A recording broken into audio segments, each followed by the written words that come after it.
Je m'appelle Mouché Traoré, je suis enseignant à l'école élémentaire de Rao.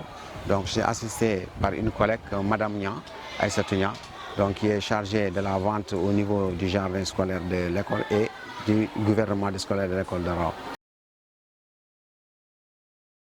Ce projet vient à son heure.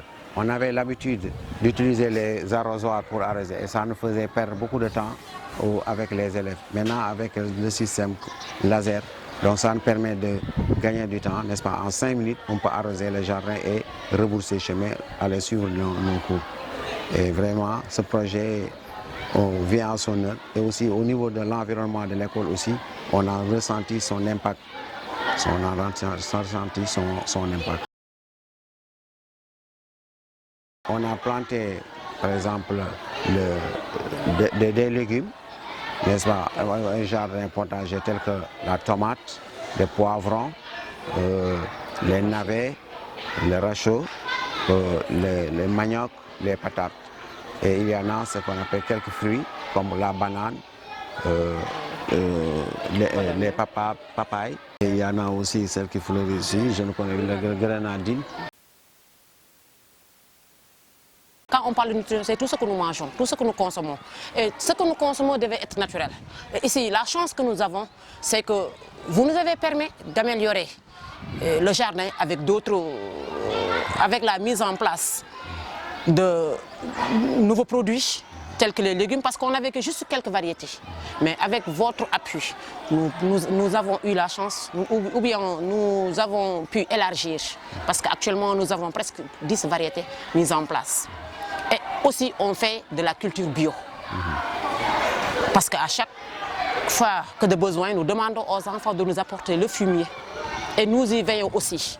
Parce qu'avec les produits chimiques, nous constatons tous qu'au fil du temps, ça peut nous donner des maladies. Et tout ce qui est bio est naturel. Donc ici, on prône tout ce qui est bio. Et nous comptons, avec votre appui, élargir le jardin scolaire. Le pourquoi nous avons pris des enfants de la classe de C2, CM1, CM2. Nous n'avons pas tout simplement pris ces enfants de CM2 parce qu'ils sont dans l'antichambre. Bientôt, ils vont quitter l'école. Nous avons formé les autres pour qui demain, ils vont assurer le relèvement de cette génération. Et au fil du temps, la chance que nous avons ici, Rao, je peux te dire que dans presque toutes les concessions, nous avons des plantes ici, des plantes là-bas, avec ce jardin. Et si demain, nous pouvons avoir une autre formation, aussi, ça va nous permettre, avec ces enfants, une fois à la maison, ils vont aider leurs parents d'exploiter. Parce qu'ici, nous avons la chance, l'eau est à notre portée, le sable est à notre portée. Donc, nous ne pouvons que vous dire un grand merci à FIPS et aussi vous encourager à aller beaucoup plus loin encore. Effectivement, parce que dans nos classes, on les enseigne les maladies nutritionnelles. Et qu'est-ce qu'il faut faire? Améliorer les aliments, varier les aliments. Et quand on varie nos plantations ici, et ça va se refléter à la maison, changer leur mode d'alimentation et savoir que aussi les légumes ont des vitamines et qui peuvent augmenter leur croissance et au niveau développer aussi leur intelligence. Nous pouvons que vous dire merci, surtout le projet qui a pris ça de Kondo, vraiment. Et nous avons aussi l'habitude d'enseigner aux enfants ce qu'on appelle la solidarité. Et vraiment, l'esprit de Kondo, c'est la solidarité, c'est l'entraide. Le bon voisinage. Le bon voisinage. C'est ce que signifie de Kondo, j'espère, voilà. En Wolof, le bon voisinage. Donc, avec ce fonds d'initiative pour le développement de la santé à l'école, donc ça ne peut faire que nous réjouir. Et tout à l'heure, il y a la fille qui était là, c'est une orpheline. Et pourquoi on l'a choisi? Comme je l'avais dit tantôt, parce qu'ici il y a ce qu'on appelle la coopérative scolaire. Cette coopérative scolaire, ça veut dire que c'est une contribution que l'élève ou le parent doit donner. Et quelquefois, les enfants qui sont démunis.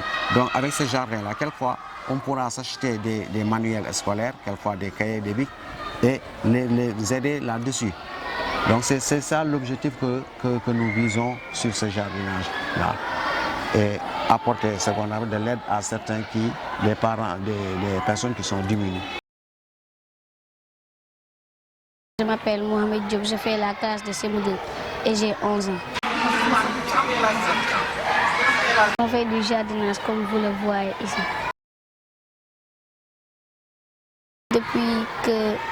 Depuis l'année dernière, je pense. On a des papayes, des maniocs et on a même des cerises. C'est pas si facile que ça, mais parfois, quand on se met tous ensemble, ça peut aller très facilement. Entre élèves, on ne sait pas. Les uns prennent les pelles pour confectionner les arbres correctement, les autres prennent les rasoirs pour arroser les plantes. Parfois, on a un groupe le matin et aussi le groupe parfois le soir. Il y a des élèves qui se sont engagés pour venir et travailler ici le soir. J'ai envie de faire plus, d'en faire plus pour que notre école puisse le vendre.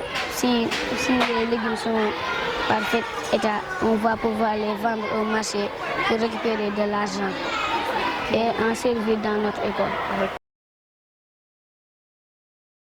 Oui, ça m'a appris beaucoup de choses. J'ai découvert beaucoup de plantes depuis que j'ai commencé à aller dans ce jardin scolaire.